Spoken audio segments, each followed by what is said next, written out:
ለማድረግ እንሞክራለን። ይኖራሉ እንልካለን ማለት ነው። ጌታ የተባረከ ይሁን። ይህንን የሚሰሙ ሁሉ ሸር ያርጉልን፣ ሰብስክራይብ ያርጉልን፣ ላይክ ያርጉልን፣ ሰው ወደዚህ ደግሞ ይጋብዙልን። ይሄ የመክሊት ወንጌላዊት ቤተክርስቲያን የትምህርት ፕሮግራም ነው። እሑድ ጠዋት 10 ሰዓት የሚጀምር ነው። እንግዲህ በዩቲዩብም ለሚከታተሉን በሌላም መስመር ለሚከታተሉን ቅርብ ከሆኑ እንዲመጡ እንጋብዛለን ማለት ነው። ጌታ የተባረከ ይሁን። እንግዲህ እያየን ያለነው ምንድነው? የመጨረሻው ዘመን ለምን መማር አስፈልገ? ሰው ለምንድን ነው የመጨረሻው ዘመን ክርስቲያን መማር ያለበት ነው አይደል? ርዕሳችን የመጨረሻው ዘመን አለና ለምንድን ነው መማር ያለበት? በመጀመሪያ ቤተክርስቲያን የመጨረሻው ዘመን ማስተማርን መተማመን አለባት። ማስተማር አለብን ወይ ነው። ሰው ጌታን ሲቀበል ደህንነት ትምህርት ይማራል፣ ደቀ መዝሙር ይማራል፣ ከዛ የአገልግሎት ትምህርት ይማራል፣ አገልጋይ ይሆናል። ይበቃል። ከዛ በኋላ የመጨረሻውን ዘመን ምን ማድረግ አለበት? ቤተክርስቲያን ማስተማር አለባት ብለን እንደ መክሊት ወንጌላዊት ቤተክርስቲያን አገልጋዮች ይህን መልእክትም ለአብያተ ክርስቲያን እናደርጋለን፣ እናስተላልፋለን። ምን እንዲያደርጉ? ለመጨረሻው ዘመን ማስተማር አለባቸው። ለምንድን ነው ስለ መጨረሻው ዘመን ማስተማር ያለባቸው? የእግዚአብሔር ዓላማ እሱ ስለሆነ ዓለምን በክርስቶስ ስለሚጠቀልል ያ ስለሆነ የእግዚአብሔር አልቲሜት ጎል እንድናገለግል ብቻ አይደለም፣ እንድናገለግል የእግዚአብሔር ፕላን አለ። ክርስቲያን ስለሆነ ዓለምን በክርስቶስ የመጠቅለል ስለሆነ ወደዛ የእግዚአብሔር ሕዝብነት እንዲገባ ሰው ይሄንን ማወቅ መቻል አለበት። በሁለተኛ ደረጃ ደግሞ የክርስቲያን መጽናኛው ምንድን ነው? የእግዚአብሔር መንግስት ነው አይደለም? የክርስቶስ ምጽአት ነው። በዚህ ቃል ተጽናኑ ነው የተባለ ባለፈው ሳምንት እንዳየን። ስለዚህ ስለመጨረሻው ዘመን በዚህ መጽናናት በጠፋ በዚህ ዘመን ቅዱሳን ማድረግ አለባቸው፣ መማር አለባቸው፣ ማስተማር አለባቸው። ቤተክርስቲያን ሰውን የምናጽናናው ይሄና ይደረግልሃል በማለት አለ። በፍጹም የምድር ነገር ሊያጽናና አይችልም። መክብብ ሁሉ ከንቱ የከንቱ ከንቱ ነው፣ ነፋስን እንደ መከተል ነው። በቀዳዳ ኪስ መክተት ነው የዚህ ዓለም ነገር አይደል? ዛሬ እናደርጋለን፣ ነገ ይጎላል። ስለዚህ ነብዩ ቆሞ ይሄ ይሆንልሃል ቢለው ያ ነገር ነገ ይጎልበት። ስለዚህ ሰው ሊጽናና አይችልም። ትክክለኛው ተጽናኑበት የተባልነው በማን ነው? በክርስቶስ ነው። በኢየሱስ ክርስቶስ ምጽአት ነው። ይሄ ነው ተስፋችን፣ በዚህ ተጽናኑ አላቸው። እና ያለን መጽናኛ ትልቁ የቅዱሳን መጽናኛ ምንድነው? ሀገራችን በሰማይ ነው። ጌታ ይመጣል። በዚህ ደግሞ ምን እንላለን? እንጽናናለን።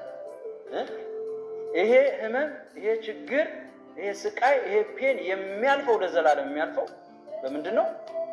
በጌታ ኢየሱስ ክርስቶስ ምጽአት። ስለዚህ ቤተክርስቲያን የመጨረሻውን ዘመን ትምህርት አጥብቃ ማስተማር አለባት። ቅዱሳን ደግሞ በዚህ ነው የሚጽናኑት። እኔ በጣም መጽናናበት ቢኖር ጌታ ይመጣል በሚለው ክብር ለእግዚአብሔር ይሁን። በቃ ጌታ ይመጣል የሚለው በጣም የሚያጽናና በሞትም እንኳን እነሳለሁ አይደል? ህመም ወደ ሌለበት ስለሚሄድ፣ ችግር ወደ ሌለበት ስለሚሄድ፣ ሪፊውጅ ወደማልጠይቅበት ስለሚሄድ፣ ወደ ዘላለም ወደምኖርበት ቤቴ ስለሚሄድ፣ ደስታ ወደ ሞላበት ቦታ ስለሚሄድ ትልቁ መጽናኛ እሱ ነው። ሌላ ምን መጽናኛ አለ? ዛሬ ያጽናናል፣ ነገ ያሳዝናል ማለት በዚህ ምድር ላይ። ስለዚህ እግዚአብሔር በምጽአቱ ያጽናናችሁ ወገኖች፣ ያጽናናችሁ። ጌታ ይመጣል በሚለው በቃ ያጽናናችሁ። ኢየሱስ እኮ ይመጣል የሚለው ለነፍሳችን ስንነግራት እንጽናናለን። ስለዚህ ቅዱሳን በዚህ ተነጋገሩ ነው የተባለው። እርስ በርሳችሁ በዚህ ቃል ምን በሉ? ተጽናኑ። አንዱ አንዱን ያጽናና፣ አንዱ አንዱን ያጽናና። ወገኖች እናጽናና። ሰዎችን ጌታ ምን ይላል? ይመጣል ብለን እናጽናና። ምንም መጽናኛ ሌላ የለም። ዓለም ወደ ብዙ ጭንቀት እየወረደች ስለሆነ መጽናኛ በዚህ ምድር ላይ ተፈልጎ አይገኝም። ስለዚህ የምንማርበት ዋናው ትልቁ ምክንያት እኛም ለመጽናናት ሰዎችንም ለማጽናናት አማራጭ የለም። መጽናኛው አማራጩ ይሄ ነው። ዛሬ ለምንድን ነው የምንማረው የሚለውን ሐሳብ በሶስተኛ ደረጃ የምናየው በማንኛውም አቅጣጫ የህይወት ዝግጅት እንድናደርግ ነው ማለት ነው። ለምን? ለዝግጅት ነው የምንማረው። በሚቀጥለው ሳምንት እጠይቃለሁ እንዳትረሱ። ለምንድን ነው የምንማረው? ለዝግጅት ነው የምንማረው። ቤተ ክርስቲያን ማስተማር ያለባት ቅዱሳን ለጌታ ምጽአት ምን እንዲሉ እንዲዘጋጁ ነው ማስተማር ያለባት። ካላስተማሩት አይዘጋጅም። አያችሁ፣ ካላስተማሩት አይዘጋጅም ማለት ካላስተማሩት ሃይማኖት ነው የሚሆነው። ጌታ ይመጣል የሚለውን ነገር ከክርስትና ብታወጡት ምን ይሆናል? ሃይማኖት ይሆናል። እውቀት ብቻ ይሆናል። እውቀት ብቻውን ደግሞ ምንም አይጠቅም። እውቀት ወደ ተግባር የሚቀየረው ሰው ስንነግረው ነው አይደል? አንድ ናን የሰጠችኝ አንድ መጽሐፍ አለ። እንደዛው ሳነበው ምን የሚል ስለ አንድ ታላቅ ሰው ጠቅቶ እዛ ጋር የጻፈው ነገር አለ። ሰውየው ምን ይሆን? ቶማስ ሄነሪ ይባላል። እዚህ ጋር ጽፌ የህይወት ታላቁ መጨረሻ ወደ አማርኛ ገልጬው የህይወት ታላቁ መጨረሻ ይላል እውቀት ሳይሆን ተግባር ነው። ተግባርን ነው እግዚአብሔር የሚፈልገው። የህይወት የመጨረሻው ነገር የህይወት ታላቁ መጨረሻ ታላቅ መጨረሻ የሚባለው እያወቅን መምጣት ሳይሆን ምን እናደርገው ነው? የህክምና ባለሙያ ወይ ህክምና ዶክተሩ በዚህ መካከላችን የህክምና ባለሙያ ስላለ ዶክተሩ መማሩ ብቻ ይጠቅማል እንዴ? ሄዶ ግን ምን ያደርጋል? መፈጸም አለበት። ስለ አይን ያጠናው ሰው አይን ማከም የሚችል ነው። ካልሆነ ምንም ብቻ ይሆናል፣ እውቀት ብቻ ይሆናል። ስለዚህ ወደ ተግባር እንዲመጣ ለሰው ምን ማድረግ አለበት? መንገር አለበት። ወደ ተግባር ኑ። እግዚአብሔር አምላክ ይርዳ። እውቀት ክርስትና እውቀት ብቻ ከሆነ ሃይማኖት ነው። ለዛ እኮ ነው ጽድቃችሁ ከጻፍትና ከፈሪሳውያን ምን ካልበለጠ ወደ እግዚአብሔር መንግስት አትገቡ ማለት ነው። ጻፍትና ፈሪሳውያን ምንድን ናቸው? በጣም ኖሌጅ አላቸው። ቃሉን ሲተነትኑ የሙሴን ሕግ ከእስከ ነው የሚናገሩት። ስለዚህ ዝንፍ አያረጉም። ሰው የህግ ሰው ነው። ተግባር ግን የላቸው። ጌታ ምን አላቸው? በሰው ትከሻ ላይ ይጭናሉ፣ እነሱ በጣታቸው ሊነኩት። አያችሁ፣ እናንተ የምትናገሩ ብቻ ሳይሆን የምትተገብሩ ሁኑ። የምታውቁ ብቻ ሳይሆን ተግባራዊ ሁኑ። ሰው ተግባራዊ እንዲሆን ማወቅ አለበት። ክብር ለእግዚአብሔር። ኢየሱስ ያድናል የሚለው ብዙ ሰው ያውቃል። ማዳኑን ግን መቀበል ተቀጥተዋል አንዳንዱ አይደል? በሚደራረባቸው። ስለዚህ ወደ ተግባር ለመምጣት ሰው እንዲዘጋጅ ማስተማር አለበት። ጳውሎስ ለዚህ ነው እኔ አገልግዬ ሌሎችን በአንደኛ ቆሮንቶስ 9:27 ምን እንዳልሆናል የተጣፍ እንዳልሆን ሰባኪ ሁኜ ተናጋሪ ሁኜ አስተማሪ ሁኜ ነግሬ እኔ እንዳልወድቅ ቀረ። ሰብኮ ከመጣል እግዚአብሔር ያወጣል። ዘምሮ ከመጣል እግዚአብሔር ያወጣል። ብዙ ሰባኪዎች አሉን፣ ብዙ አገልጋዮች አሉን ህይወትን ሳይኖሩት መድረኩን የሚፈልጉት አይደሉ? ከዚህ እግዚአብሔር ይጠብቀን ወገኖች። መስበክ ሳይሆን መንግስተ ሰማይ የሚያስገባው መኖሩ ነው የሚያስገባው። በክርስቶስ ትምህርት መኖር ነው። በክርስቶስ ትምህርት ያልኖረ አምላክ የለውም ይላል መጽሐፍ ቅዱስ። ስለዚህ እንድንኖር ይርዳል እና ቤተክርስቲያን ስለመጨረሻው ዘመን ማስተማር ያለባት እኛ መንገር ጌታ ይመጣል ብለን መንገር ላይ ለምናገኘው ሰው መንገር ያለብን ምን እንዲያደርግ ነው? እንዲዘጋጅ ነው። መዘጋጀት አለ። እስራኤል እኮ የ400 ስንት ዓመት እንደደረሰ 430 ምናምን ዓመት በባርነት ቆይተው ጌታ ድንገት አይደለም የመጣው፣ መልእክት ልቆባቸው ምን እንዲያደርጉ ተዘጋጁ አላቸው። ጫማችሁን አርጉ፣ ብትራችሁን በእጃችሁ ያዙ፣ በራችሁን ዘግታችሁ ይህንን ብሉ፣ እርሻውን ደግሞ ድፉ። የዝግጅት አሁን ምልክቱ ስናየው የምን ጊዜ ነው? የዝግጅት ጊዜ ነው። ተዘጋጁ። ወደዛኛው ቤታችን ለምን? ክብር ለእግዚአብሔር። እግዚአብሔር ያዘጋጀን፣ ሁላችን ያዘጋጀን። የህይወት ዝግጅት ይሁንልን። በተግባር ለመነጠቅ የመዘጋጀት ዝግጅት ይሁንልን። እና ለሙሴ እንዲዘጋጁ ነገረው። በዚህ ሰዓት 12 ላይ ከመውጣታቸው በፊት ትልቅ ዝግጅት ነው ያለው። ዛሬ በጣም ትልቅ በዓል ነው። ጌታ ሊመጣ ነው። የሞት መልአክ ሊያርፍ ነው። አውሬው ሊለቀቅ ነው። አሁን ደግሞ አውሬው ሊለቀቅ ነው። ቤተክርስቲያን ልትነጠቅ ነው። ተዘጋጁ፣ ተዘጋጁ፣ ተዘጋጁ። ቤተክርስቲያን ልትነጠቅ ነው። ተዘጋጁ። ምልክቶችን ወደ ኋላ እየሄድን እናያቸዋለን። ግን አንድ ትልቅ ምልክት ልንገራችሁ። በለሷ ስትቆጠቁጥ ጫፏም ሲለመልም ቀኑ እንደደረሰ በዛ ወቆ። በለሷ ማን ናት? እስራኤል ናት። እስራኤል ለስንት ዓመት ነው ከመንግስትነት ፈርሳ ነበር? ለ1900 ዓመት መንግስት አጥተው ቆይታለች። ግን በ1948 ነው አይደለም አሁን መንግስት የሆነችው። አቆጠቆጠች። ያን ጊዜ ቀኑ ምን ብሏል? ቀርቧል። ተዘጋጁ። እኛ እኮ የመምጫው ክፍለ ዘመን ሰዎች ነን እኮ። እንዴት ነው ማንዘጋጀው?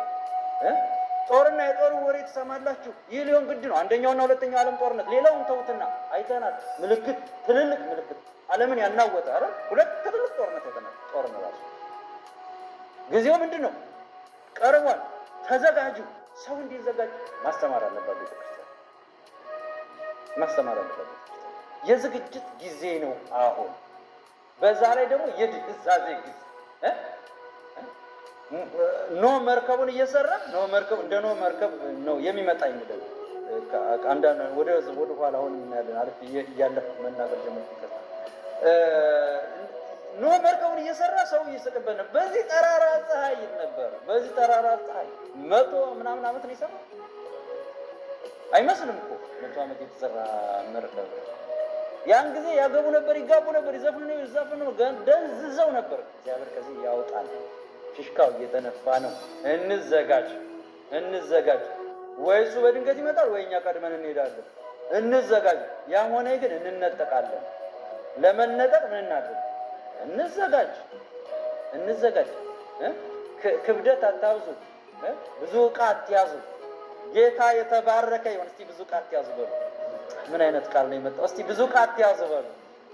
ብዙ ክብደት ካለ ለመነጠቅ ለራፕቸር ያስቸግራል። ዕቃ ይዞ ወደ ላይ ለመብረር ብዙ ዕቃ አትያዙ። አንዳንዱ የሆነ ነገር ይዟል። በጣም የዚህ ዓለም ከባዷል። እንዴት ብሎ ይነጠቃል? ግራቪቲ እንዳይዛችሁ ብዙ ዕቃ። እስቲ ብዙ ዕቃ አትያዙ በሉ። ብዙ ኮተት ይዟል አንዳንዱ ክርስቲያን። ጌታ ቢመጣስ እንደ ጨው ሐውልት ሆኖ ለመቅረስ የትየዋ ቤቷ ተቃጠለ ስትል ምን ሆነች? የጨው ሐውልት ሆነች። ቤቴ ተቃጠለ፣ በጎች ተቃጠሉ፣ እዛ ጎተራ ያለው እህል እያለች ዘወር ስትል ወደ ማምለጫ ተራራ ሳትወጣጠረ አትዙሩ፣ ራስህን አድን፣ አምልጥ። ክብር ለእግዚአብሔር ይሁን። ብልጡ ሎጥ ሚስት ሐውልት ብትሆን እኔ አያገባኝም በዛው በቀበልሽ ብሎ ነው የሮጠው። በባለፈው ብለናል። በዓለም ታይቶ የማይታወቅ ምን ይሆናል ነው ያለው? አክሲደንት ይሆናል። ቃሉ እኮ የሚለን ሁለት ሴቶች ወፍጮ ይፈጫሉ። ወፍጮ ምን ምሳሌ ሲሰጣቸው ነው? አንዷ ትሄዳለች፣ አንዷ ከነ ድንጋዩ ናት። ሁለት ገበሬዎች ያርሳሉ። ሁለቱም አንድ እርሻ ቦታ ላይ ነው ያሉት። አንዱ እርፉን እንደያዘ ነው፣ አንዱ እርፉን ጨርቁ ተንጠልጥሏል እርፉ ላይ። እግዚአብሔር ከመቅረት ያድነን። እንደ ጨርቅ ሆኖ ከመቅረት፣ እንደ ዕቃ ሆኖ ከመቅረት ያድነን። ምን አድርጉ? እስኪ በደንብ እንበለው። እንዘጋጅ። ለምን እንማራለን? ለመዘጋጀት እንማራለን። ጌታ ይርዳል። ተዘጋጁ። አዋጅ አዋጅ፣ ተዘጋጁ። ክብር ለእግዚአብሔር ይሁን። ስለዚህ ለምንድን ነው መማር ያለብን? ለመዘጋጀት ነው። ለመዘጋጀት ነው። ይሄ ቅድም የነገርኳችሁ ሰውዬ የስነ ህይወት አጥኚ ነው። ስለ ህይወት ሲናገር እንደዛ ያለ ህይወት የህይወት ትልቁ መጨረሻ ስለ ሰው ህይወት የህይወት ትልቁ መጨረሻ እውቀት ሳይሆን ተግባር ነው። ተግባር ነው። የክርስትና ትልቁ መጨረሻ እውቀት ሳይሆን መዝሙር ሳይሆን ስብከት ሳይሆን መምራት ሳይሆን ዲቁናውም ሳይሆን ተግባር ነው። በተግባራቸው ታውቋቸዋላችሁ። ሰባኪዎቹም ሆኑ ነቢያቶቹን ከምናቸው ታውቋቸው? በፍሬያቸው ታውቋቸዋላችሁ። አሜን። በጣም ከባድ ጥያቄ ጠየቀች። ባለፈው በጣም ከባድ ጥያቄ ትናንትና ጠይቄያቸዋለሁ። ማርቆስ ወንጌልን ነው እሷ የምታነበው፣ ደማች ቲናዬ ደግሞ ማቴዎስን ነው የምታነበው። እና አሜን ሁልጊዜ ጥያቄ ታዘጋጃለች። እና ጥያቄ ያላችሁ ስል አለ። እሺ ምንድን ነው ስለ ምዕራፍ 11 ቁጥር 12 ላይ ያነበቡት ምንድን ነው? ጌታ ኢየሱስ መጣና ራበው አለች። አዎ እሺ ራበው። ወደ በለሷ ሲሄድ ፍሬ የለም። ግን ጊዜው አለች፣ በጣም የሚደንቅ ጊዜው የበለስ ጊዜ ለምን ረገማት? ለምን ረገማት? ጊዜው እኮ አይደለም አለች፣ ሰዓቱ አይደለም እንዴ። ወራቱ ቢሆን እሺ በወራቷ ለምን አላፈራችም ብሎ ይረግማታል አለ። እንዴት ያለ ወራቱ? እንዴት እግዚአብሔር ጀስቲስ የለውም እንዴ አለች። እንዴት ያለ ወራቱ? ወራቱ አይደለም፣ እሷ ልክ ናት። ለምን ረገማት? መልስ አምጣ። መጽሐፍ ባገላበት የሚል የለም። ረገማት ነኝ። ስልክ መደወል ጀመረ። ወዴት? ወደማውቃቸው ሰው እና አንድ ጀርመናዊ ነጭ ወዳጅ ደወልኩና ለምን ረገማት አልኩት። አላውቀውም ግን ጊዜ ስጠኛ ትንሽ ቆይ። ምናልባት በለሷን ሳይሆን እኛ ፍሬ እንድናፈራ በማንኛውም ጊዜ ሁል ጊዜ እንድንዘጋጅ ምልክት እያደረገ ይሆን? ወራት የሚባል ነገር የለም። ጊዜው አልደረሰ ምናምን አትበሉ፣ እስኪ አትበሉ። ሁል ጊዜ ፍሬያማ ሆኑ እያለን እኮ ነው አለ። በቃ እሁድ መልሱን እነግራታለሁ ለተማሪ ሌላ ተማርኩበት። ይሄንን የተማርኩበት ሁል ጊዜ ምን አድርጉ? ተዘጋጁ፣ ፍሬ አፍሩ። ደቀ መዛሙርቱ ደግሞ አይተዋል። ወራቱ ባይሆንም ምን አድርጉ? እስኪ በሉት። ወራቱ ባይሆንም ዘጋጁ። ወራቱ ባይሆንም መዘጋጀት ያስፈልጋል።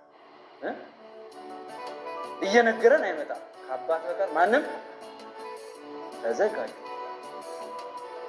ምናልባት ወራቱ ሊሆን ይችላል፣ ወራቱም ላይሆን ይችላል። ጌታ ግን አንድ ነገር ይፈልጋል፣ ሁል ጊዜ ፍሬያማ ጌታ ይባላል። እሱ መጥቷላ ወደ እሷ አውቶማቲካሊ ማፍራት ነበረባት። መጥቷላ ወደ እሷ ፈጣሪዋ። ክብር ለእግዚአብሔር። ሁል ጊዜ ምን አድርጉ? ጌታ ይባላል። ስለዚህ ለመዘጋጀት መማር አለበት፣ ሰውን ማስተማር መቻል አለበት። ክብር ለእግዚአብሔር ይሁን። እና ስለ ዝግጅት ስናገር ከዝግጅት አንዱ ፓርት ምንድን ነው? በብጽዕና መዘጋጀት ነው። ስለዚህ በብጽዕና ማለት ከዛ ደግሞ ብጽዕ ማለት ምን ማለት ነው? እየሰርች ማለት ነው። ምን ማለት ነው? ብጽዕ ማለት ብፁዕ ይሆናል፣ ቅዱስ ይሆናል። ቅዱስ የተለየ ነው። ቅድስና የሚለው መለየት ወደሚለው እናመጣለን። ብጽዕና የሚለው ቃል ምን ማለት ነው? የሚያዝኑ ብፁዓን ናቸው መጽናናትን ያገኛሉና በተራራው ስብከት። የሚያስታርቁ ብፁዓን ናቸው የእግዚአብሔር ልጆች ይባላሉና። የተባረኩ ብሩካን ማቴዎስ ምዕራፍ 25 እኛ ለጉባኤያችን የሰጠነው ስም መክሊት የሚለው ስም እና በመክሊታቸው ያተረፉትን ምንድነው የሚላቸው? እናንተ የአባቴ ብሩካን ኑ፣ ዓለም ከተዘጋጀ ጀምሮ የተዘጋጀላችሁን ውረሱ፣ ግቡ ይላል። ብሩካን ብፁዓን። ክብር ለእግዚአብሔር። እግዚአብሔር ብሩካን ያድርጋቸው። ስለዚህ በብጽዕና መዘጋጀት ያስፈልጋል። በብሩክነት መዘጋጀት ያስፈልጋል። ብሩክ ሁኑ። እስቲ ብሩክ ሁኑ በሉ። ክርስቲያን ሲጠራ ምን ሊሆን ነው? ብሩክ ሊሆን ነው የተጠራው። በመንፈስ ድሆች ድሃ የሆኑ ብፁዓን ናቸው መንግስተ ሰማይ የእነሱ ናትን። በቃ ትሑታን እኮ ናቸው እነዚህ ብፁዓን። እነዚህ በመንፈስ ድሃ ማለት ጌታ ሆይ ታስፈልገኛለህ። አሁን ምግብ የራበው ድሃ ነው አይደል የሚባለው? ረሃብ አለበት። እኛ ጌታ ከራበን እንጠግባለን። ጌታን በማግኘት እስቲ አሜን። ብፁዓን በመሆን ምን አድርጎ ተዘጋጁ በሉ እንጂ እንደገና ብፁዓን በመሆን በብፅዕና መዘጋጀት አለብን። በብሩክነት መዘጋጀት አለብን። መጽሐፍ ቅዱስ ነው ይህንን የሚለን፣ እኔ አይደለሁም የምላችሁ። መጽሐፍ ቅዱስ ብፁዓን እንድንሆን ይፈልጋል። በብሩክነት በብፁዕነት ተዘጋጁ። ጌታ ሲመጣ ብሩካንን ነው እናንተ የአባቴ ምኖች ብሩካን ብሎ በግን ከፍየል እንደሚለይ ይለያቸዋል። መለየት ይመጣል። ያ እስራኤል ከግብፅ ሲሻገር ፈርዖንንና እስራኤልን ባህሩ እንደለያቸው ማለት ማዶና ማዶ እንደሆኑ የኢየሱስ የአባቱ ብሩካኖች ይለያሉ። ብሩካን ያድርጋችሁ። በዚህ ባረካቸዋል። እግዚአብሔር ብሩካን ያድርጋችሁ። የጌታ ብፁዓን፣ የጌታ ብሩካን። ትውልድ ሁሉ ብፅዕት ይለኛል፣ ስትርቆ ብሩክ ይለኛል፣ የተባረክሽ ይለኛል እያለች ጌታ የተባረከ። እናንተ የእግዚአብሔር ሰው እግዚአብሔር ብሩካን ያድርጋል። ከብሩካን ጉባኤ ተገኙ። ብሩካን የእግዚአብሔርን መንግስት ምን ያደርጋሉ? ይወርሳሉ። ብፁዓን ይወርሳሉ። ስለዚህ በብፅዕና ምንም በል እንዘጋጅ፣ ብፁዕ ሆነን እንዘጋጅለት። እናንተ አባቴ ብፁዓን፣ እናንተ አባቴ ብሩካን፣ ዓለም ከተፈጠረ ጀምሮ ወደ ተዘጋጀላችሁ ክብር ግቡ። እስኪ 34 ናም ግቡ 25 34 ማቴዎስ 25 ቁጥር 34 የጌታ ብሩካን ይላቸዋል። መክሊት በነገራችን ላይ ከባድ ስም ነው። በመክሊታችሁ አትርፉ። በመክሊታችሁ ያተረፉትን ነው። እናንተ የአባቴ ብሩካን አላቸው። ሰርተዋል። ለጌታ ስሩለት ወገኖች። ጌታ ይባረክ። እስቲ አሜን። ጌታ ይባረክ። ብሩካን ያደረጋችሁ ብሩካን እንድንሆን ይፈልጋል። መንግስተ ሰማይ የማናት? የብሩካን አውጥተሻል። አንዱ ይልሽ ጮክ ብለሽ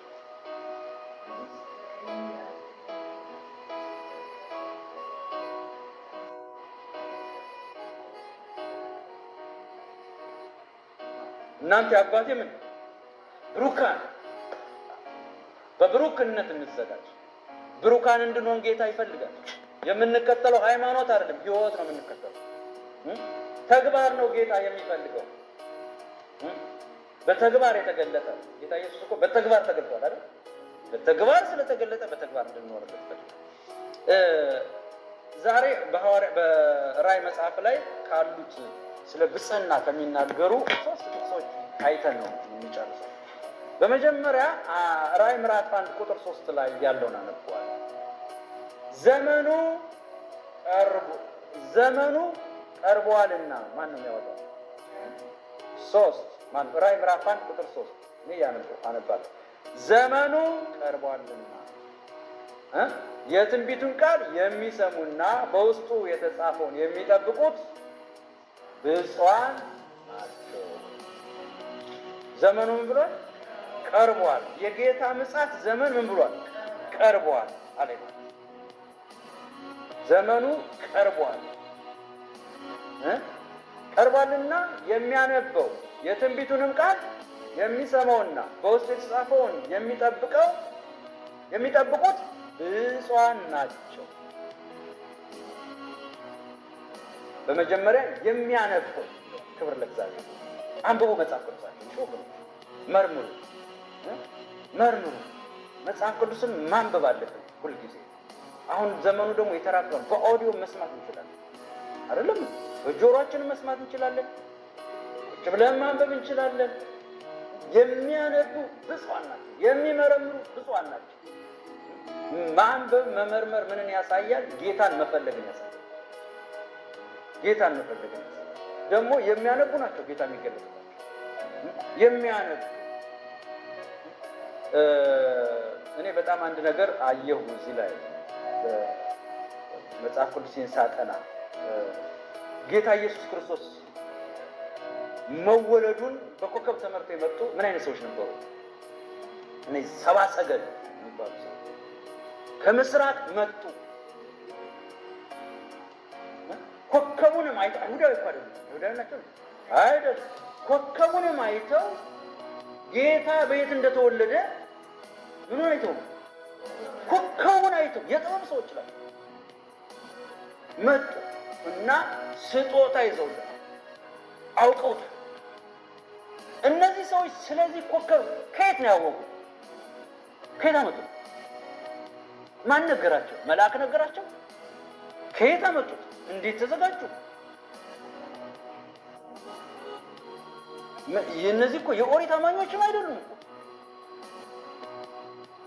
ግን ጠቢባን ናቸው። የአስትሮሎጂ ተመራማሪዎች ናቸው። እውቀት አለ። ታውቃለህ? እናንብበው። እርገምልኝ ተብሎ ወደዛ ሲላክ አንድ ቃል ተናገረ። እንደውም ከነዚህ ከሰባ ሰገሎቹ ኢትዮጵያዊ ያለበት ይባላል። ኢትዮጵያዊ ያለበት አንድ ኢትዮጵያዊ ያለበት ኢትዮጵያዊ ንጉሥ ይባላል። እኔ የተቀራረበ እምነት አለ ኢትዮጵያ ይኖርበታል። ለምን? ኢትዮጵያ የኦሪትን እምነት ተቀበላ ስለሚል አንብቦ ይሆናል እና በዓለም ደረጃ ነበር ይሄ ኮከብ የሚጠበቀው። ዘኍልቍ ምዕራፍ 24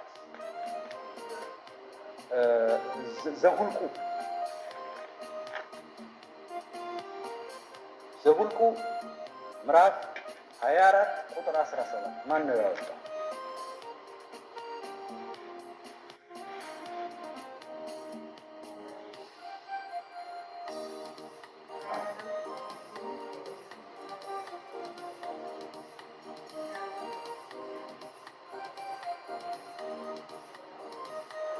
ማዕዘን ይመታል።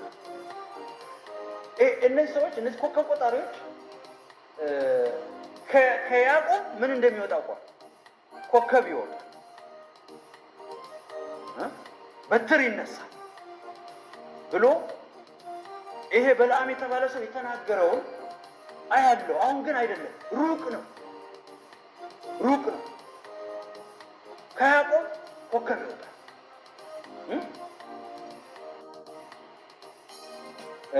የእግዚአብሔርን ቃል የሚሰማ የልዑልን እውቀት የሚያውቅ ሁሉን የሚችል የአምላክ ራእይ የሚያይ ይላል።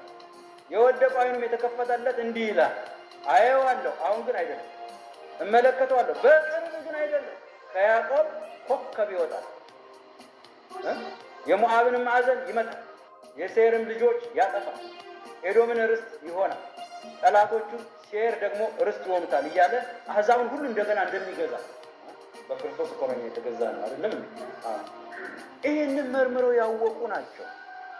የዚህን ንግግር ምስጢር የተረዱ ሰዎች ምን ስላደረጉ ነው? ግን ስላነበቡ ነው። ድንገራችሁ መጽሐፍ ቅዱሳችሁን አንብቡት፣ መርምሩት።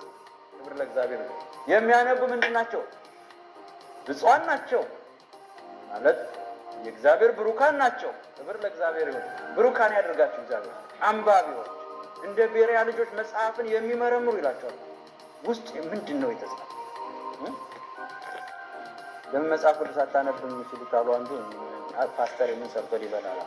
ምን ሰርቶ ሊበላ? እሱ ያነብልኝ። ፓስተሩ ለራሱ ነው የሚያነበው። ጌታ የተባረከ ይሁን። እስቲ ፓስተሮች ለራሳቸው ነው የሚኖሩ ታውቃላችሁ? ለራሳቸው ነው የሚኖሩ። ሞልቶ ከተረፋቸው ነው አርገው የሚሰጡ እንጂ ለራሳቸው ነው የሚሆኑ።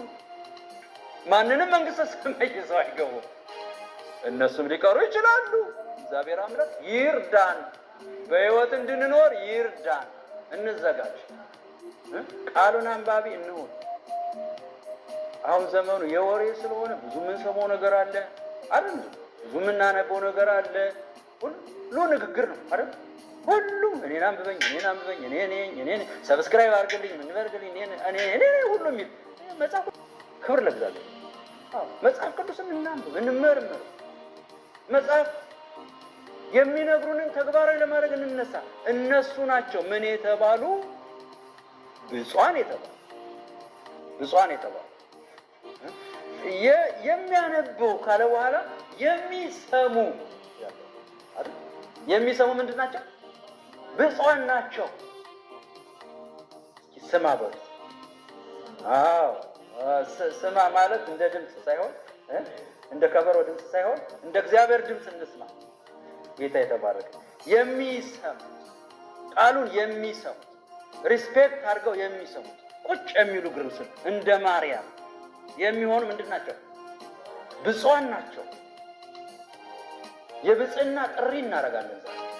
ክብር ለእግዚአብሔር። የመባረክ ጥሪ እናደርጋለን። ኑና ወደ እግዚአብሔር ስሙት። እሱ ደግሞ ብሩካን ይላቸው፣ ብፁዓን ይላቸው። ጌታ የሚመጣ ለብፁዓን ነው። ባለፈው ሳምንት ስንማር አስተውላችሁ ከሆነ እንደ ሌባ የሚመጣው ለእናንተ አይደለም ብሎ እናንተ በብርሃን ስለሆነ ያላቸው እንደ ሌባ አይመጣም፣ እንደ ወንበዴ አይመጣም። ጌታ እንደ አባት ነው የሚመጣ። እንደ አባት ይምጣልን እግዚአብሔር፣ ሊወስደን ወደ ቤታችን፣ ሊወስደን ወደ መኖሪያችን። ክብር ለኢየሱስ ይሁን። መስማት፣ ዝም ብሎ ስብከት መስማት በጣም ብዙ አድናቂዎች አሉ። አንዳንድ ሰዎች ሸር ስታርጓቸው በጣም ቆንጆ ስብከት ነው፣ በጣም ቆንጆ ስብከት ነው። የሚገርማችሁ በስነ መለኮት አስተምህሮ እንደዚህ ዘመን ሰባኪዎች ነበልባል የሆኑበት ጊዜ በጣም ኃይለኞች ናቸው ሰባኪዎች ሲናገሩ። ከዛም ኮሜንቴሩ ምንም አንብቦ አርጎት ተሞልቶ ስለሚመጣ ነበልባል ናቸው። ብዙ ሰው ጆሮውን እየኮረኮረ ነው የሚሰማቸው። አንዳንዶቹ ብድግ ቁጭ ያስብላሉ። ተረቱንም ምሳሌውንም ጨመር አርጓታ። እግዚአብሔር በልብ ጆሮአችን እንድንሰማ ይርዳል። የሚሰሙ የሚላቸው በልብ ጆሮአቸው የሚሰሙት። እኛ እንኳን ልጆቻችን ቀጥ አትሰማኝም እንዴ እንላለን። እየሰማ እኮ ነው እንዴ ኑሮ ግን አያስታውሉ አላችሁ። ኢሳይያስ ያያሉ ግን አያዩ፣ እያዩ ካለማየት እግዚአብሔር ይጠብቃል። እየሰሙ ካለመስማት ይርዳን እግዚአብሔር። እናንተን የመንግስተ ሰማይ ሰዎች አድርጋችሁ እግዚአብሔር። ወገኖች ዘመኑ በጣም ያለቀ ጊዜ ነው። ብፁዓን ግን ምን የሚያደርጉ ናቸው? የሚሰሙ ናቸው። ጌታ ኤሊ እያለ ሳሙኤል ሰማ። በኤርፋሮንግ አይደለም፣ በልምድ እኮ አይደለም። የጌታ ነገር ያ ትልቅ ሽማግሌ ብዙ ልምድ አለው የለው። ያ የሆነ ልጅ ግን ምኝታም እንኳን የለውም። ቦታ ስለሌለ ታወት ስር ይተኛል። ቦታ አልጋ እንኳን አልሰጡትም እዛ የሚተኛ ሄዶ የሆነች ፎጣ ተጠቅልሎ እዛ የሚተኛ ልጅ ግን ትሁት ነው እና በዛ በሰለሞን ቤተ መቅደስ በዛ በተሰራው መቅደስ የሚመላለሰውን የእግዚአብሔርን ድምፅ ምን አደረገ?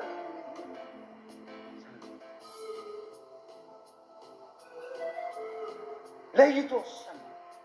እንግዲህ እኮ እግዚአብሔር ወይ ኤሊ ብሎ ሊሆን ይችላል። ኤሊ ግን መስማት ስላልቻለ ወደ ትንሹ ብላቴና ተኝቷል። ኤሊ በእድሜው ማርጅቶ ካለ መስማት እግዚአብሔር ይጠብቃል።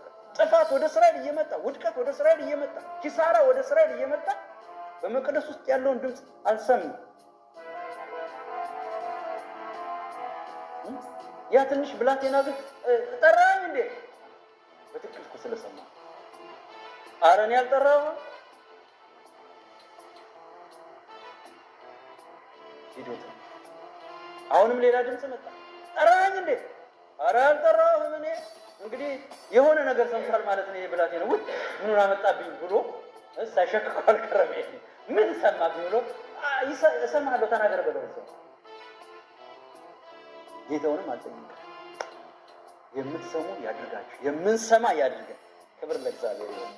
አድናቂዎች አትሁኑ፣ ስብከት አድናቂዎች አትሁኑ።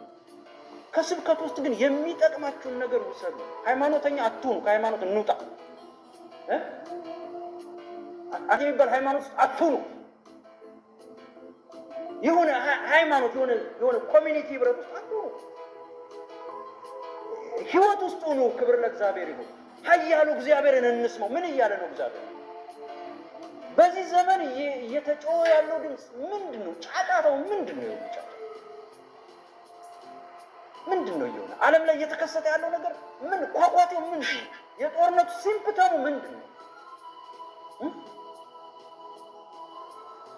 አፄ ኃይለ ሥላሴ ሁልጊዜ እዛበት ጋር ሄዱ ነበር። ድሮ ከአዲስ አበባ ተነስተው ወደ ደብረ ዘይት እና ሲሄዱ ሰው ሁሉ ልብስ ነው የሚያነጥፍላቸው። እሳቸውን ብር እየሰጡ ይሄዳሉ እና ሊሄዱ ሲሉ ጠዋት ተነሱና የኢትዮጵያ ሜትሮሎጂ ደወሉ። አሎ ወደ ደብረ ዘይት ልሄድ ነበረ። እሺ ጃንሆይ ምን እንታዘዝ? አየሩ ሞቃት ነው፣ ቀዝቃዛ ነው። ካፖርት ላድርግ? ሸሚዝ? አይ ጃንሆይ ዛሬ ዝናብ የለም፣ ቀለል ያለ ልብስ ለብሰው ይሄዱ። ቀለል ያለ ልብሳቸውን ለብሰው መኪናቸው ውስጥ ገብተው ሲሄዱ ደብረ ዘይት ሊደርሱ ሲሉ አንዲት አህያ ጆሮዋን እንደዚህ አድርጋ ትሸመጥጣለች። አህያ ጆሮ ቁሙ ሲሮጥ ምን ማለት ነው? ዝናብ ሊዘንብ ነው ማለት ነው። ወፋ ወረደ። ከሀገሬ ሜትሮሎጂ የደብረ ዘይት አህያ ይሻላል። አየሩን መለየት አለ። ክብር ለእግዚአብሔር። ሁኔታውን መለየት አለ። ጊዜውን መለየት አለ። ምንድነው እየሆነ ያለው? እንዘጋጅ፣ ለብፅዕነት እንዘጋጅ፣ እንለይ። ክብር ለእግዚአብሔር ይሁን። እንለይለት ለጌታ። ስለዚህ ወገኖች እየሆነ ያለውን የጌታን ነገር ለይተን መስማት አለ። መስማት ይሆነ ራእይ 14:13 ላይ የሚናገረው ነገር አለ። እንግዲህ ይላል በጌታ የሚሞቱ ሙታን ብፁዓን ናቸው፣ መንፈስ አዎን ከድካማቸው ያርፉ ዘንድ ስራቸውም ይከተላቸዋል ይላል። ብለህ ጻፍ የሚል ድምፅ ሰማሁ። ምን የሚል ነው የሚለው? ከእንግዲህ በጌታ የሚሞቱ ይሄ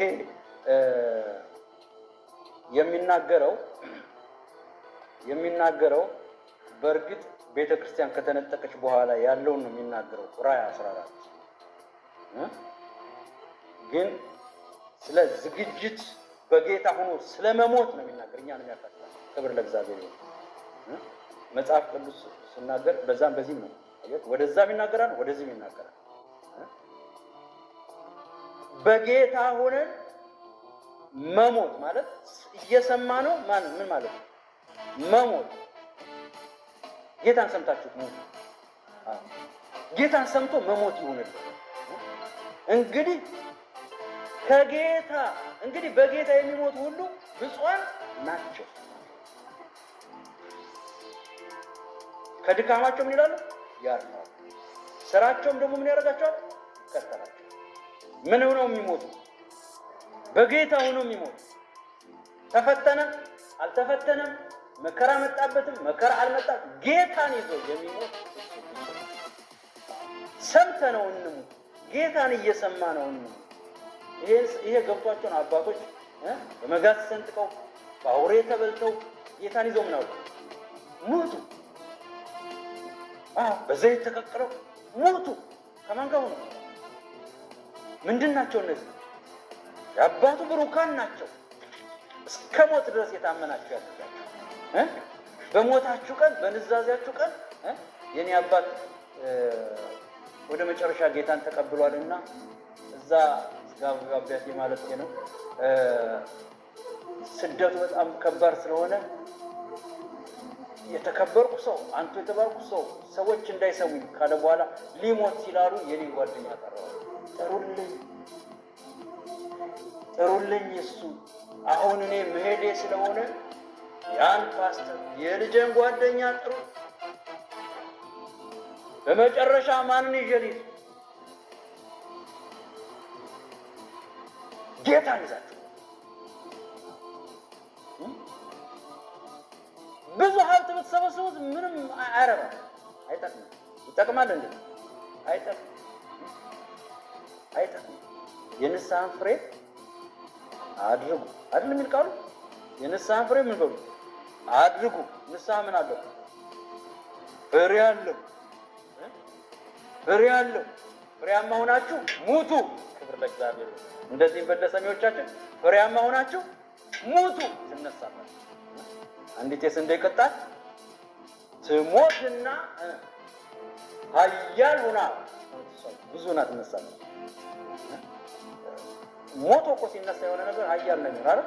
ያቺ አንዲት የስንዴ ቅጣት ትሞትና 60 ሆና ትነሳለች። ኃይሏን አብዝታ ትነሳ። ክብር ለእግዚአብሔር። በጌታ ሆነን ከሞትን የማንሞት ሆነን እንነሳለን። ሮሜ መጽሐፍ እንደዛ አይደል? ሞቱን በሚመስል ሞት ከእሱ ጋር ከተቀበርን ትንሣኤውን በሚመስል ትንሣኤ እንነሳለን። ትንሣኤ ሙታን አለ ወይ? አለ። ካለ ታዲያ ለመነሳት እንሙት። ጌታ ይባላል። ብፁዓን ሆኑና ሙቱ። ምን ብሩካን ሆናችሁ ሙቱ። ክርስቲያን ወይ ብሩክ ሆነ እንድትሞት ነው የተጠራ። ክፉ ሆነ እንድትሞት አለ። ያችን ዛፍ ምንድን ነው ያደረጋት? ያችን 5 ላይ ያለችው ኢሳይያስ 5 ላይ ምን አላረጋት ነው ያለ? አትቆረጥም። አቤት ምን አይነት ጨካኝ ገበሬ ነው! አትቆረጥም፣ አትነቀልም፣ ቅጥሯ ግን ይፈርሳል። በቁሟ ነው ስቃይ ማሰብ። ወገኖች ብፁዓን ሆናችሁ ሙቱ። ክብር ለእግዚአብሔር ይሁን። ቅድስት ድንግል ማርያም እኮ ጌታን የተሸከመችው ሙታ ነው አይደል? ሙታ እንደ ማርያም ሆናችሁ ሙቱ።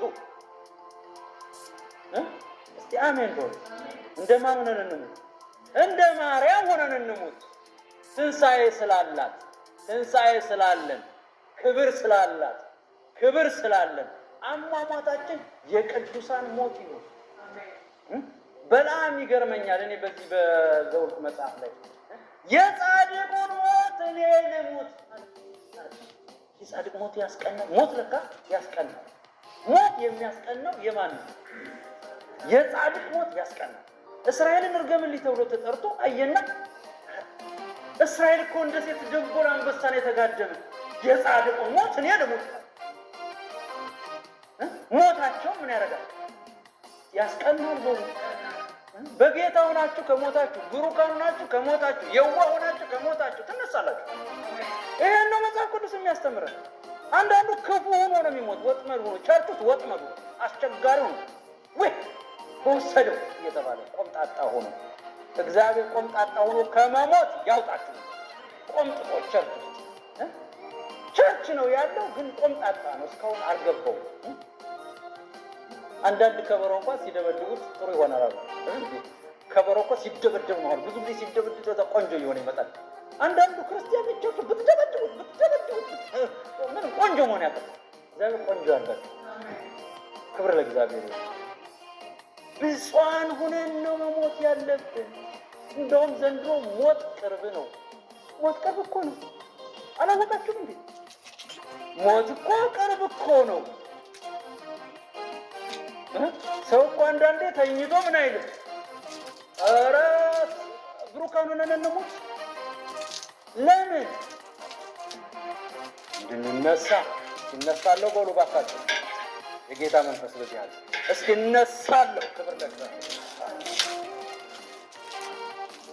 በጌታ ሆኖ ያንቀላፉት አስቀድሞ ምን ይላሉ? ይነሳሉ። ዛሬ ብናንቀላፋ ለመነሳት ብሩካን እንሁን። የኢየሱስ ብሩካን እንሁን። ለብሩክነት ተዘጋጁ። ለቅድስና ተዘጋጁ። ክብር ለእግዚአብሔር ይሁን። ለብጽዕና እንዘጋጅ። ያ ክርስትና እኮ ይሄ ነው። እስቲ ይሄ ነው በሉ። ይሄ እኮ ነው ክርስትና። ብሩካን መሆን፣ ብሩካን መሆን፣ ብፁዓን መሆን። እናንተ ብፁዓን ናችሁ አይደል? ያርገን ብፁዓን፣ የእውነት ብፁዓን ያለው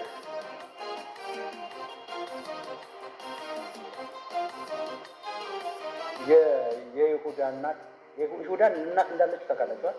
ይሁዳ እኮ እናት አለች። መሪሩ ሐዘናቸውን ገለጹ።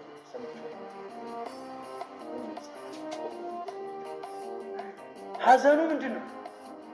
መሪር ነው። ጌታን እኮ ይወዳል። እግዚአብሔርን እኮ ይወዳል። የኔን መጎዳት የምታውቀው የኢየሱስ እናት ማርያም። እሱ እኮ ለእግዚአብሔር የሚተጋ ሰው ነበረ። እኔ እኮ አትሂድ ብየው ነበር፣ አትከተለው ይህን ሰው ብየው ነበር። ምን እንዳሳሳተው አላውቅም። ለማን የሚኖር ሰው እንደነበር ታውቃለህ? ለማን የሚኖር ነው? ለእግዚአብሔር የሚኖር ሰው እኮ ነው። ወዶት እኮ ነው ኢየሱስን የተከተለው ሊያገለግል። ግን እየተከተለ የሆነ ነገር ወሰድ ያደረገ ወሰድ ከማድረግ እግዚአብሔር ይርዳችሁ ያውጣችሁ። ወሰድ ያደረገ ገንዘቡ የ300 ዲናር ጌታ ይገስጸው። ማንን የሚወድ ሰው ነበር? ጌታን የሚወድ እግዚአብሔር የሚወድ ሰው ነበር። ወዶት ነው ኢየሱስ የተከተለው እና እናትየው አትከተለው ብዬው ነበር። ተጎዳ። ልጄን ተለጠፍ ሐዘኔ መሪር ነው። የኔን ስብራት የምታውቀው የኢየሱስ እናት ናት። የእሷን ተሰቅሎ ስለተገረፈ ቁስሉን ታውቀዋለች። እኔማ አትከተለው ብዬው ነው። እየተከተለ ግን ሌላ ነገር ነው። እየተከተሉ ሌላ ነገር ከመሆን እግዚአብሔር አምላክ ነፃ ያውጣል። በቤተ ክርስቲያን ሆኖ ክርስቲያን ሆኖ ዘማሪ ሆኖ ሰባኪ ሆኖ ሽማግሌ ሆኖ ዲያቆን ሆኖ ምዕመን ሆኖ የሆነ ነገር እያሰቡ በተበላሸ ሕይወት ውስጥ ከመሆን ለክርስቶስ ካለመሞት እግዚአብሔር ያውጣል። ዛሬ እንላለን ተዘጋጁ። ምን ለመሆን? ብፁዓን ለመሆን፣ ብሩክ ለመሆን። እነማን ናቸው ወደ እግዚአብሔር መንግሥት የሚገቡ? የአባቴ ብሩካን ኑ ወደ ተዘጋጀላችሁ። እግዚአብሔር ብሩካን ያድርገን። በተግባር የምንገለጥ ብሩካን፣ የምንሰማው ብሩክ። ምን ያደርጋሉ? የሚሰሙ ምንድን ናቸው? ብፁዓን ናቸው። ስሙ፣ እስኪ ስሙ በሉ። ማንን? እግዚአብሔርን ስሙ። እግዚአብሔርን እንስማ። የምንሰማው ከሆነ ብፁዓን ነን፣ የአባቱ ብሩካን ነን፣ መንግስቱን ወራሾች ነን። የማንሰማ ከሆነ ወደ ግራ ለያቸው ይላል። በግና ፍየል እንደሚለይ የሚገርማችሁ እኮ ሁሉም እኮ አብሮ ይቆማል። ሁሉ እኮ ኦርቶዶክስ ሁሉ የለ እስላም የለም በአንድ ላይ እንደምንቆም ታውቃላችሁ። የሆነ ቀን ላይ እኮ ሁሉ በዓለም ያለው በነጭ ዙፋን አባ ይመጣና መዝገብ አለ ይገልጻል። መልአኩ አንብበው ስም ሲጠራ እንተና እንተና እንተና እንተና የተባለ ሲጠራ ለሁሉ እንደየስራቸው መጨረሻ ላይ 4 መጽሐፍ ነው ያለው ነገር 4 መጽሐፍ። አንዱ መጽሐፍ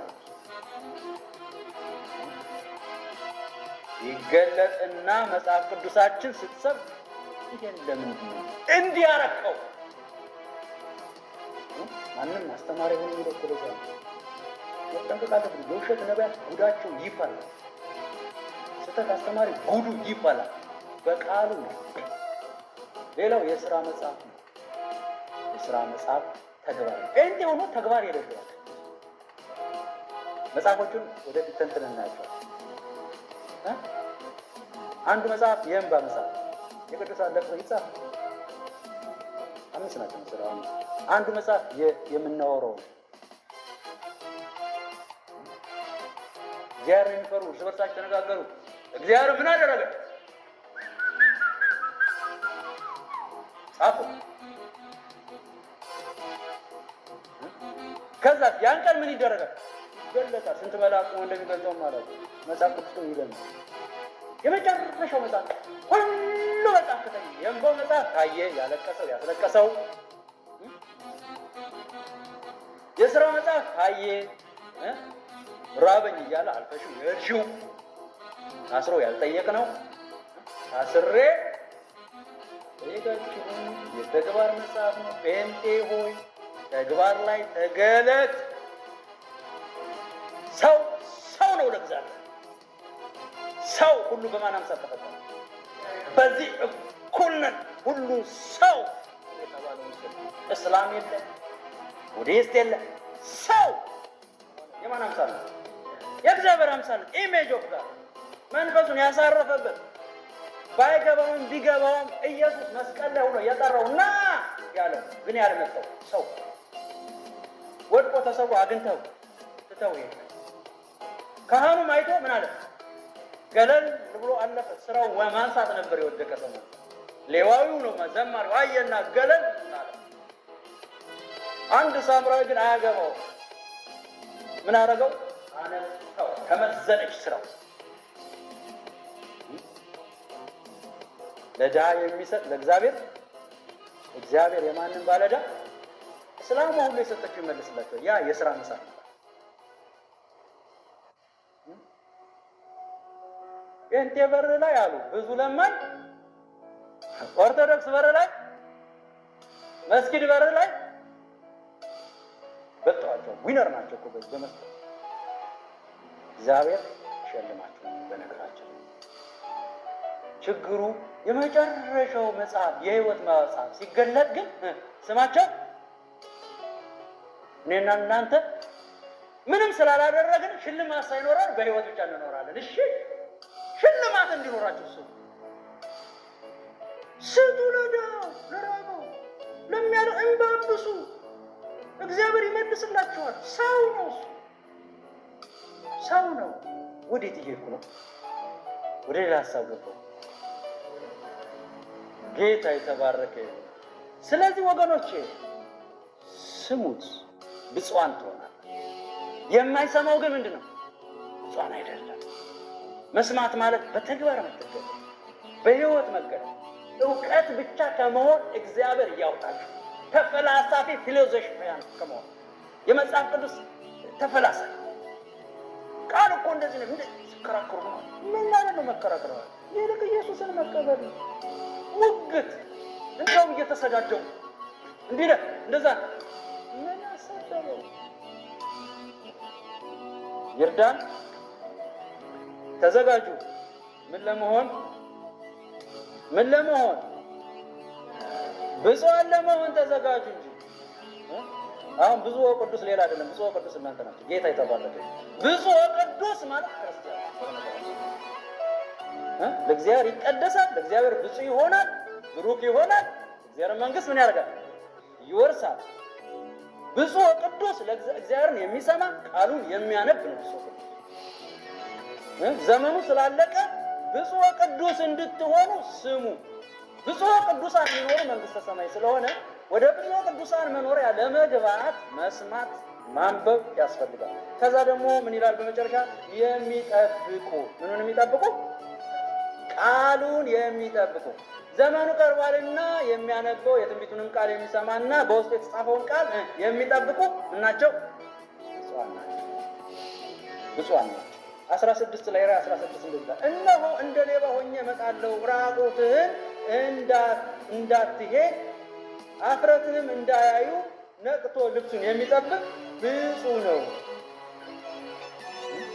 ልብሱን ምን የሚያደርግ?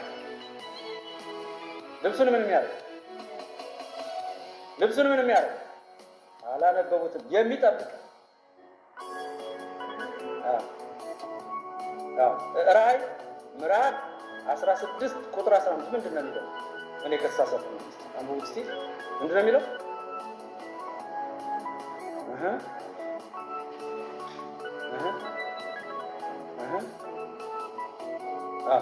ልብሱን ምን የሚያደርግ?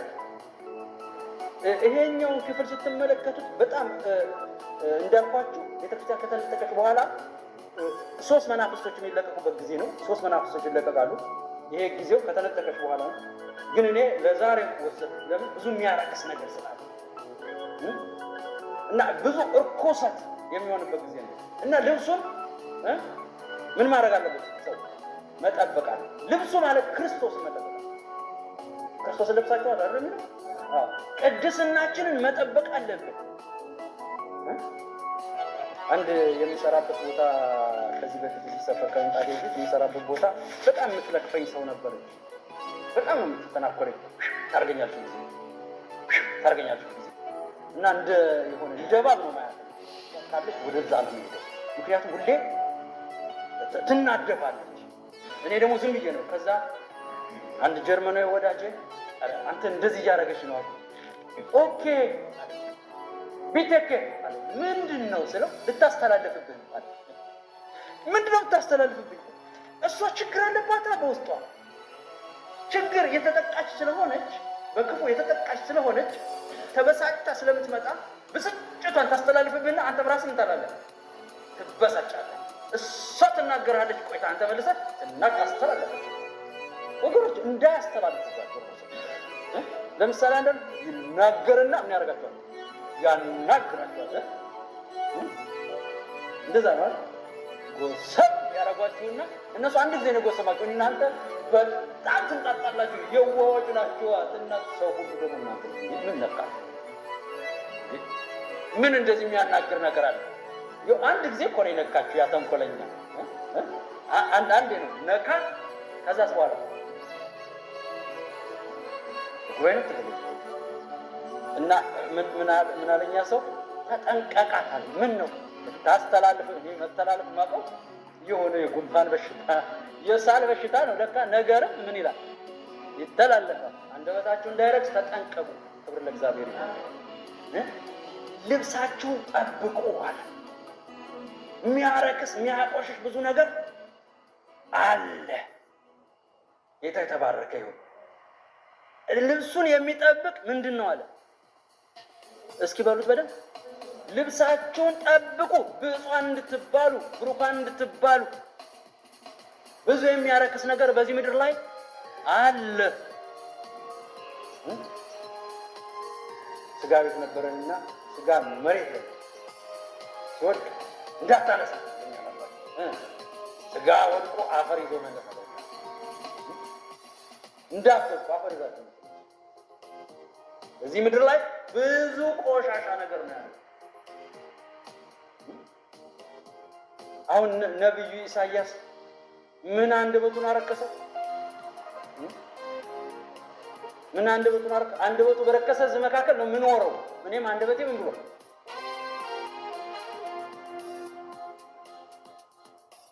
ዳንኤል በግዞት በሰው ሀገር ላይ እያለ እኔ በሀገሬ የረከሰ ነገር አልበላም። እባክህ ሰውን እንደዛ ነው። እባክህ እኔ እንደዚህ አይነት ነገር መናገር አልችልም። እንደዚህ ማድረግ እኔ አልችልም፣ አይፈቀድልኝም። እኔ ብፁዕ ወቅዱስ ነኝ። ክብር ለእግዚአብሔር። እስቲ ብፁዕ ወቅዱስ ነኝ በሉ። እኔ ብፁዕ ወቅዱስ ነኝ። ስለዚህ እርኩሰት ወደ እኔ እንዲመጣ እኔ የእግዚአብሔር ብሩክ ነኝ። ክብር ለእግዚአብሔር። ልብሳቸውን ምን ያደርጋሉ የሚለው ይጠብቃሉ። እንግዲህ ለመነጠቅ ወደ እግዚአብሔር መንግሥት ለመግባት ብፁዓን ለመባል በሕይወታችን እንዘጋጅ። ክብር ለእግዚአብሔር ይሁን። ይሄ የሶስተኛው የትምህርታችን ክፍል ነው። የሚቀጥለውን ሳምንት እንግዲህ ጌታ እንዲረዳ እንማራለን። ጌታ እንዲረዳን አጭር ጸሎት ከኔ ጋር እንጸልይና እንጨርሳለን። አባት እግዚአብሔር እናመሰግናለን። ክብር ምስጋና ለአንተ ይሁን። ረድተህናል፣ አግዘህናል። እናመሰግንሃል። እንድንዘጋጅ እርዳ ጌታ እግዚአብሔር ሆይ። ቃል በማንበብ እንድንዘጋጅ፣ አንተን በመስማት እንድንዘጋጅ፣ ልብሳችንን በመጠበቅ እንድንዘጋጅ፣ ከክፋት በመራቅ እንድንዘጋጅ እንድትረዳን በፊትህ እንጸልያለን። ወገኖችን እርዳ፣ ምድሪቱን እርዳ፣ ይሄን ከተማ እርዳ፣ በዚህ ከተማ ያሉ ቅዱሳንን እርዳ። እግዚአብሔር አምላክ ሆይ እናመሰግናለን። እንደሰማነው ደግሞ እንድንኖር እርዳ። ስለ ሁሉ ተባረክ። ጉባኤያችን ስለባረክ እናመሰግንሃለን። ቀሪ ጊዜያችን ባርክልን። በጌታ በኢየሱስ ስም አሜን።